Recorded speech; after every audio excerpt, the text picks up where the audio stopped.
이번 주 삼성전자를 지켜본 많은 분들이 마음을 졸이셨을 겁니다. 그런데 정작 전문가들은 이 급락 앞에서 전혀 다른 이야기를 하고 있습니다. 투자자 여러분 반갑습니다. 2026년 7월 12일 오늘도 주식 공부 시작하겠습니다. 한 주가 저물었습니다. 오늘은 일요일인 만큼 지난 한 주를 차분히 돌아보는 시간을 가져보겠습니다. 솔직히 말씀드리면 이번 주는 삼성전자 투자자들에게 쉽지 않은 한 주였습니다. 주가가 연일 미끄러지면서 많은 분들이 계좌를 보며 한숨을 쉬셨을 겁니다. 어떤 분은 밤잠을 설쳤을지도 모릅니다. 그 마음 충분히 이해합니다. 하지만 오늘 이 시간이 끝날 무렵에는 조금은 마음이 가벼워지시길 바랍니다. 지금부터 이번 주 삼성전자에 무슨 일이 있었는지 하나씩 짚어보겠습니다. 먼저 숫자부터 확인해 보겠습니다. 삼성전자는 이달 들어 약 15% 넘게 하락했습니다. 7월이 시작된 지 얼마 되지도 않았는데 벌써 이만큼 빠진 것입니다. 꽤 큰 폭의 조정입니다. 계좌가 파랗게 물든 것을 보며 불안하셨을 겁니다. 그런데 여기서 이상한 점이 하나 있습니다. 이 하락이 삼성전자의 실적이 나빠져서 벌어진 일이 아니라는 것입니다. 사실 이번 주 삼성전자는 역대급 실적을 발표했습니다. 2분기 잠정 영업이익이 역대 최대 수준으로 나온 것입니다. 성과급 충당금을 미리 반영하고도 아주 높은 이익을 기록했습니다. 상식적으로는 이렇게 좋은 실적이면 주가가 올라야 합니다. 그런데 현실은 정반대였습니다. 좋은 실적을 냈는데도 주가는 오히려 빠진 것입니다. 대체 왜 이런 일이 벌어졌을까요? 이유는 실적 그 자체에 있지 않았습니다. 시장은 실적보다 이미 높아진 기대치에 더 민감하게 반응했습니다. 좋은 실적이 나올 것이라는 기대가 이미 주가에 반영되어 있었기 때문입니다. 그래서 막상 실적이 발표되자 차익을 실현하려는 매물이 나온 것입니다. 여기에 인공지능 투자 흐름이 앞으로 어떻게 될지에 대한 우려도 겹쳤습니다. 정리하면 이번 하락은 삼성전자가 잘못해서가 아니었습니다. 실적이 아니라 심리와 기대가 만든 조정이었던 것입니다. 바로 이 대목에서 놀라운 일이 벌어졌습니다. 주가가 이렇게 빠지는 동안 증권가의 반응이 예상과 달랐던 것입니다. 보통 주가가 빠지면 전문가들도 전망을 어둡게 바꾸곤 합니다. 그런데 이번엔 정반대였습니다. 대부분의 증권사가 여전히 삼성전자를 밝게 보고 있었던 것입니다. 심지어 목표 주가를 그대로 유지하거나 오히려 올려잡은 곳도 많았습니다. 급락 속에서 나온 이 반전의 목소리를 지금부터 살펴보겠습니다. 이번 주 나온 삼성전자 관련 분석들을 보면 표현은 제각각이었습니다. 어떤 곳은 놀라움은 이제 시작일 뿐이라고 했습니다. 어떤 곳은 외풍을 극복하고도 남을 실적이라고 했습니다. 또 어떤 곳은 아직 끝나지 않았다고 표현했습니다. 표현은 달랐지만 결론은 하나로 보였습니다. 이번 조정은 업황이 나빠진 게 아니라 잠깐의 심리 위축일 뿐이라는 것입니다. 구체적으로 살펴보겠습니다. 한 증권사는 삼성전자 목표 주가를 60만 원으로 올려잡았습니다. 현재 주가가 30만 원 안팎인 것을 생각하면 2배 수준입니다. 그 근거로 인공지능 투자 확대에 따른 메모리 공급 부족이 2028년까지 이어질 것으로 봤습니다. 그리고 최근의 인공지능 우려는 잠깐의 소음에 불과하다고 평가했습니다. 오히려 이 과도한 주가 조정을 매수의 기회로 보라고까지 했습니다. 주가가 빠진 지금이 오히려 기회일 수 있다는 것입니다. 이런 시각은 한 곳만의 이야기가 아니었습니다. 또 다른 증권사는 외풍을 극복하고도 남을 실적이라고 평가하며 목표가를 올렸습니다. 인공지능을 중심으로 메모리 수요가 빠르게 늘고 있고 고성능 메모리 성장세도 이제 본격화된다고 봤습니다. 다른 증권사는 이번 조정을 기업의 본질과 무관한 단기 변동성으로 해석했습니다. 그래서 오히려 비중을 늘릴 기회라고 평가했습니다. 한 연구원은 이렇게 말했습니다. 지금은 비중을 줄일 때가 아니라 늘릴 때라고 말입니다. 여기서 잠깐 멈춰서 생각해 보겠습니다. 왜 이 전문가들의 목소리가 중요할까요? 그건 이들이 주가가 아니라 기업의 본질을 보고 있기 때문입니다. 주가라는 온도계는 지금 내려가 있습니다. 하지만 기업이라는 엔진은 여전히 뜨겁게 돌아가고 있다는 것입니다. 많은 개인 투자자들이 온도계만 보고 불안해할 때 전문가들은 엔진을 보고 있었던 셈입니다.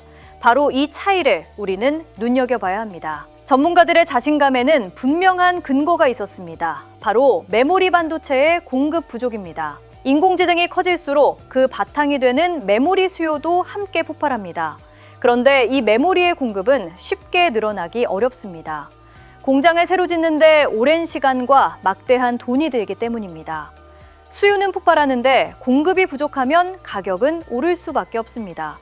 그리고 그 흐름이 2028년까지 이어질 것이라는 전망입니다. 그리고 삼성전자는 바로 이 메모리 시장의 세계적인 강자입니다. 인공지능 시대에 꼭 필요한 고성능 메모리에서 삼성전자는 다시 앞서 나가고 있습니다.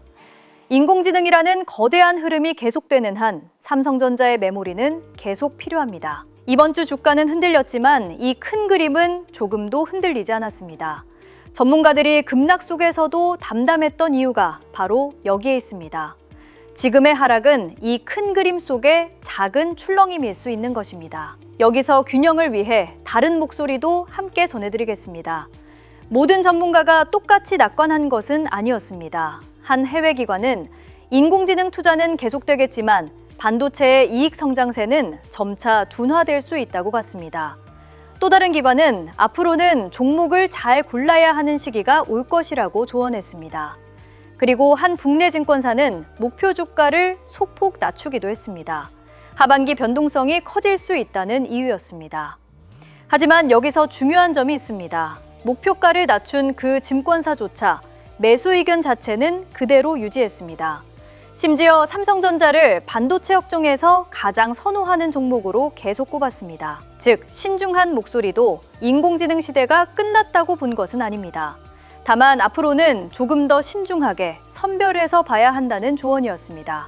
비관이 아니라 신중이었던 것입니다. 이렇게 다양한 시각을 함께 아는 것이 균형 잡힌 판단의 시작입니다. 지금까지의 이야기를 정리해 보겠습니다. 이번 주 삼성전자 주가는 크게 빠졌습니다. 하지만 그 하락은 실적이 나빠져서가 아니라 높아진 기대와 심리 때문이었습니다. 그리고 대부분의 전문가들은 이 조정을 오히려 기회로 보고 있었습니다. 신중한 목소리조차 삼성전자를 여전히 매수 대상으로 보고 있었습니다. 즉, 주가는 흔들렸지만 삼성전자를 향한 믿음은 크게 흔들리지 않은 한 주였습니다. 여기서 한 가지 질문을 던져보겠습니다. 전문가들은 이렇게 담담한데 왜 우리 개인 투자자들은 이토록 불안했을까요? 정보가 부족해서가 아닙니다. 우리도 뉴스는 넘치도록 봤습니다. 차이는 매일의 주가의 시선을 빼앗겼느냐 아니면 큰 흐름을 받느냐에 있었습니다. 불안의 뿌리는 하루하루의 등락에 판단을 맡겼기 때문입니다. 바로 여기서 우리가 무엇을 놓치고 있었는지가 드러납니다. 주가는 하루하루 오르내리며 우리의 감정을 뒤흔듭니다. 오늘 빠지면 불안하고 내일 오르면 안심합니다. 그렇게 매일의 온도계에 마음이 오르내리다 보면 결국 지치고 흔들립니다. 하지만 인공지능이라는 흐름은 하루 이틀에 끝나는 이야기가 아닙니다. 2028년까지 이어질 것으로 전망되는 거대한 흐름입니다. 그 긴 흐름을 염두에 둔다면 이번 주의 하락은 작은 물결로 보일 수 있습니다. 멀리 보는 눈이 가까운 흔들림을 견디게 해줍니다. 이번 주의 급락은 분명 아팠습니다. 하지만 이 아픔이 우리에게 하나를 가르쳐줬습니다. 바로 우리가 얼마나 쉽게 흔들리는 존재인지를 확인시켜준 것입니다. 좋은 실적이라는 소식에도 주가가 빠지니 불안해졌습니다. 전문가들이 담담하다는데도 우리 마음은 요동쳤습니다. 이것을 알아차리는 것만으로도 우리는 한 걸음 나아간 것입니다. 자신의 약점을 아는 것이 그것을 극복하는 첫걸음이기 때문입니다. 이제 다음 주로 시선을 옮겨보겠습니다. 지나간 한 주는 이미 결정됐습니다. 중요한 것은 다음 주를 어떤 눈으로 바라볼 것인가입니다. 저는 예언자가 아닙니다. 다음 주에 주가가 오를지 내릴지 저는 알 수 없습니다. 하지만 다음 주를 바라보는 올바른 마음가짐은 함께 이야기할 수 있습니다. 다음 주를 바라보는 첫 번째 자세는 주가보다 기업을 보는 것입니다. 다음 주에도 주가는 얼마든지 오르내릴 수 있습니다. 그때마다 온도계에 놀랄 것이 아니라 엔진이 잘 돌고 있는지를 보는 것입니다. 삼성전자의 실적과 메모리 경쟁력이 여전한지를 보는 것입니다. 이번 주에 확인했듯이 그 엔진은 여전히 뜨겁게 돌아가고 있습니다. 주가라는 그림자에 겁먹기보다 그 그림자를 만든 실체를 봐야 합니다. 두 번째 자세는 소음과 신호를 구분하는 것입니다. 다음 주에도 수많은 뉴스가 쏟아질 것입니다. 어떤 것은 잠깐의 소음이고 어떤 것은 중요한 신호입니다. 이번 주 인공지능 우려도 한 전문가는 잠깐의 소음이라고 표현했습니다. 반면 메모리 공급 부족이라는 큰 흐름은 진짜 신호였습니다. 시끄러운 소음에 흔들리지 않고 조용한 신호를 알아보는 것, 그것이 다음 주에도 우리에게 필요한 자세입니다. 세 번째 자세는 무리하지 않는 것입니다. 급락주에는 조급한 마음이 들기 쉽습니다. 빨리 만회하고 싶어서 무리한 결정을 내리기도 합니다. 특히 빚을 내서 뛰어드는 것은 작은 흔들림에도 크게 위험해질 수 있습니다. 자신이 감당할 수 있는 범위 안에서 움직이는 것, 그것이 흔들리는 시장에서 나를 지키는 방법입니다. 급할수록 오히려 천천히 가야 합니다. 그렇다면 다음 주에 무엇을 지켜보면 될까요? 첫째, 외국인 투자자들이 다시 사들이기 시작하는지입니다.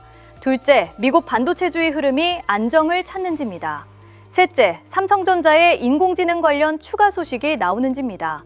넷째, 하반기 메모리 가격 흐름이 실제로 강한지입니다. 이런 신호들을 차분히 지켜보면 시장이 조금 더 선명하게 보일 것입니다. 여기까지 오면서 한 가지가 분명해졌을 겁니다. 같은 급락을 봤는데도 전문가는 담담하고 개인은 흔들렸습니다. 그 차이는 정보의 양이 아니었습니다. 매일의 주가에 휩쓸리지 않을 자기만의 판단 기준이 있느냐 없느냐였습니다. 기준이 있으면 주가가 빠져도 먼저 그 원인을 살핍니다. 기준이 없으면 그저 파란 화면에 겁을 먹고 맙니다. 결국 이번 주 우리가 흔들린 이유도 거기에 있었습니다. 오늘 이 영상이 남겨야 할 것은 삼성전자를 사라거나 팔라는 말이 아닙니다. 급락이 몰아친 한 주에도 흔들리지 않고 다음 주를 담담히 맞이할 나만의 기준이 필요하다는 사실입니다. 주가가 빠졌다고 겁먹지도 잠깐 올랐다고 흥분하지도 않는 것. 그 균형을 잡아주는 것이 바로 자기만의 투자 기준입니다. 나만의 투자 기준이 있어야 시장에 흔들리지 않는다는 말은 바로 이런 한 주를 위해 존재합니다. 힘든 한 주를 보내신 여러분 정말 고생 많으셨습니다. 이번 주의 급락은 아팠지만 그 속에서 우리는 많은 것을 배웠습니다. 주가는 흔들려도 삼성전자의 본질은 흔들리지 않았고 전문가들은 여전히 그 미래를 밝게 보고 있었습니다. 그리고 우리는 우리가 왜 흔들렸는지도 알게 됐습니다. 다음 주에도 시장은 또 우리를 시험할 것입니다. 하지만 이번 주와는 조금 다른 마음으로 그 시장을 맞이하실 수 있기를 바랍니다. 바로 지금 여러분은 다음 주를 맞이할 준비가 되셨나요? 자, 여기서 투자자분들한테 솔직히 말씀드리겠습니다. 오늘 보여드린 이런 속사정, 다음 경기가 뭔지, 거기서 난 어디쯤 서 있는지 이런 걸 큰손들은 진작에 들여다보고 조용히 자리를 잡아둡니다. 반대로 우리 같은 개인들은 그 다음 패가 뭔지 들여다볼 새도 없이 남들 파니까 덩달아 팔고 나서 늘 한 발 늦게 후회하게 되죠. 왜 이렇게 늦을까요? 정보가 없어서가 아닙니다. 오히려 요즘은 정보가 넘쳐나죠. 다만 그 쏟아지는 소식 중에 뭐가 진짜 중요한 신호이고 어떤 게 그냥 소음인지 이걸 가려내 하나로 꿰어볼 기준이 우리한텐 없는 거죠. 큰손들은 그걸 전담하는 사람을 따로 두고 재산을 불립니다. 결국 이 기준의 차이가 처음부터 판을 가르는 겁니다. 게다가 더 뼈아픈 차이가 하나 더 있습니다. 우리가 가진 돈이 한정돼 있다는 점이죠. 큰손들은 판단이 한 번 늦어도 다른 데서 매우 여유가 있습니다.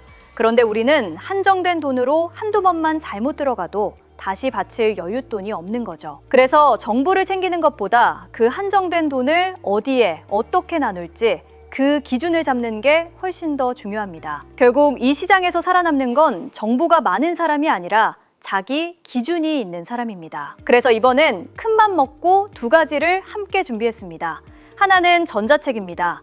투자자가 대체 뭘 어떻게 해야 수익을 낼 수 있는지 그 길을 처음부터 끝까지 7개의 기준으로 정리한 책이죠. 또 하나는 AI 주식 기준표입니다. 복잡한 시장을 매일 대신 분석해서 오늘 뭘 지켜봐야 하는지 한눈에 보여주는 도구죠. 기준을 왜 세워야 하는지는 전자책이, 그 기준을 매일 어떻게 적용하는지는 기준표가 채워주는 겁니다. 먼저 전자책부터 말씀드리죠. 제목은 잃지 않는 투자자의 7가지 기준입니다. 감이 아니라 기준으로 수익 내는 법을 담았죠. 개인이 왜 늘 한 발 늦는지, 사기 전에 뭘 점검해야 하는지, 언제 담고 언제 덜어내야 하는지, 그리고 폭락장을 어떻게 기회로 바꾸는지까지, 특히 투자금 규모에 따라 전략이 완전히 달라야 한다는 걸 300만 원부터 5억 원 이상까지 구간별로 나눠서 정리해뒀습니다. 내 돈이 어느 구간인지 보고 거기에 맞는 스탠스만 지켜도 절반은 성공인 셈이죠. 그 다음은 AI 주식 기준표입니다. 쓰는 법은 정말 간단합니다. 첫째, 아침에 한번 열어보세요. 전날 시장에서 어떤 신호가 나왔는지, 오늘 주목할 자리가 어디인지 AI가 정리해두는 걸 확인만 하면 됩니다. 둘째, 신호만 보시면 됩니다. 지금이 담을 자리인지, 지켜볼 자리인지, 비중을 줄일 자리인지 어려운 차트 해석 없이 신호만 보고 판단하실 수 있죠. 셋째, 본인 투자금 단계에 맞춰보세요. 소액이면 소액에 맞는 기준, 큰 돈이면 그에 맞는 기준이 따로 표시되니까요. 하루 딱 5분, 그거면 충분합니다. 공부할 시간이 없는 분일수록 오히려 더 필요한 도구인 셈이죠. 여기서 딱 하나만 분명히 짚고 넘어가겠습니다. 이거 절대 리딩방 가입이 아닙니다. 유료 결제도 전혀 없습니다. 어느 종목 사라, 팔아라 찍어주는 곳은 더더욱 아니죠. 솔직히 요즘 그런 걸로 피해보신 분들 정말 많잖아요. 그래서 더 분명히 말씀드립니다. 돈 달라는 얘기 단 한 번도 안 나옵니다. 이건 그냥 여러분이 스스로 판단할 수 있게 기준을 잡아드리는 자료입니다. 물고기를 던져주고 돈 받는 게 아니라 낚시하는 법을 알려드리는 거죠. 부담 없이 받아보시고 도움이 안 되면 안 쓰시면 그만입니다. 그러니 정말 편하게 받아가세요. 많은 분들이 여기서 의심하시죠. 공짜라니 뭔가 있는 거 아니야? 단언컨대 아무것도 없습니다. 저는 이 채널을 키우려고 준비한 것들이거든요. 여러분이 받아가시고 도움이 됐다 싶으면 구독하고 좋아요 한번, 그리고 댓글 한 줄 남겨주시는 거. 저는 그거면 충분합니다. 그렇게 채널이 커지면 저도 더 좋은 분석으로 보답할 힘이 생기죠. 서로한테 득이 되는 구조입니다. 그리고 이 자료의 가장 큰 강점은 한 번 만들고 끝이 아니라 매일매일 새로 갱신한다는 점이죠. 시장은 하루가 다르게 바뀝니다. 오늘 맞는 얘기가 다음 주엔 안 맞을 수도 있죠. 그래서 어제 자료가 아니라 여러분이 받으시는 바로 그날 기준으로 가장 따끈한 상황을 정리해드립니다. 날짜 지난 신문은 소용없으니까요. 받는 방법은 어렵지 않습니다. 먼저 구독과 좋아요를 눌러주시고 댓글창에 구독 완료라고 짧게 한마디 남겨주세요. 그 다음 더보기란과 댓글에 있는 링크에서 간단한 양식만 작성해 주시면 됩니다. 자료 받으실 곳하고 본인 투자금이 어느 정도인지 그 정도만 표시해 주시면 전자책과 기준표를 한 번에 챙겨서 보내드리겠습니다. 진짜 부의 이동은 모두가 웃을 때가 아니라 시장이 흔들릴 때 조용히 일어났습니다. 누군가는 공포에 팔았고 누군가는 묵묵히 자기 기준을 지켰습니다.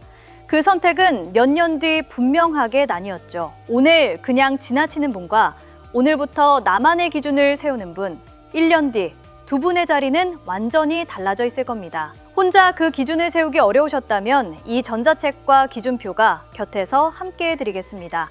오늘이 그 출발선이 되었으면 합니다.